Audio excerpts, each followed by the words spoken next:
Today we are doing a lesson plan on rational functions in the class of MAT326 Technology Tools. The objectives for our rational function lesson plans will be: the student will be able to identify vertical asymptotes in the graph of rational functions. The student will be able to identify holes in the graphs of rational functions, and also the student will be able to graph and identify the equation of rational functions. In our homework, we will ask the students to explain what determines a vertical asymptote, explain what determines holes in the graph. Given a rational function, determine the corresponding graph, and given a graph, determine the corresponding function.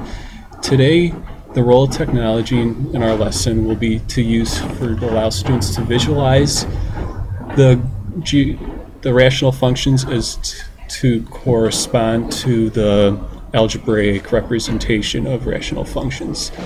We are using the Common Core standard of graph rational functions, identifying zeros and asymptotes when suitable factorizations are available, and showing end behavior. We are using in our lesson the mathematical practice of look for and express regularity and repeated reasoning. We will do this by having the students go back and forth through the GeoGebra file and guided notes to make conjectures and look for regularities.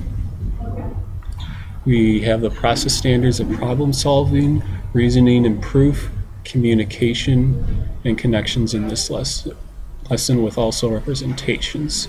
But more so, we are using reasoning and proof, communication, and connections in our lesson through the geometric, the visual representations with the algebraic representations of rational functions.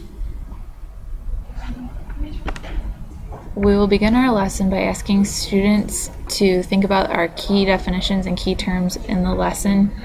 As a class, we will decide upon a definition for each vocab term. In our first task, students will conjecture where zeros, vertical asymptotes, and holes will be located in the graph. Through guided questions, students should be able to determine the locations of these characteristics. Okay. After students have made their conjectures, we will ask them to use the GSP file to determine if their conjectures were correct.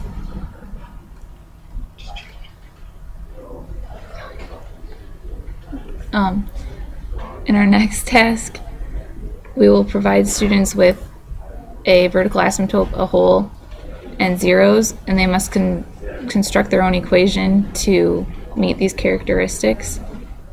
Once the groups have come up with their own equations, we will ask them to put them on the front board, and the class will determine if each equation meets these requirements.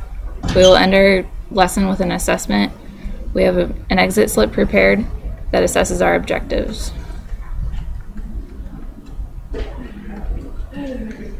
And this is the guided note sheet that students will have available to them during the lesson.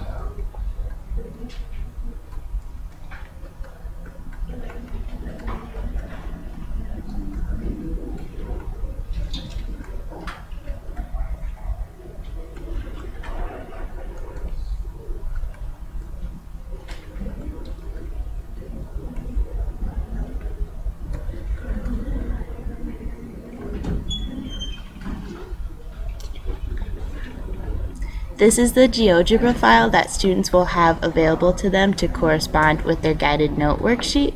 As you can see, you're able to plug in values for A, B, C, and D and manipulate these values using the sliders to see how this affects the rational function and the graph. Students will be able to visualize vertical asymptotes in zeros and just general behavior. As stated previously, at the end of the class period, we'll be distributing an exit slip for the students to fill out. This should only take a couple of minutes, and it assesses our objectives. Our first question is: the students are provided with two rational functions, and they're supposed to identify vertical asymptotes, holes, and zeros.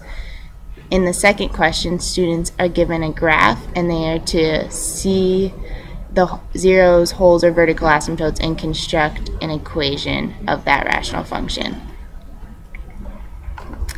Finally, this is the homework that students will be asked to do after the lesson for the next day. As stated earlier, it will go along with the homework objectives.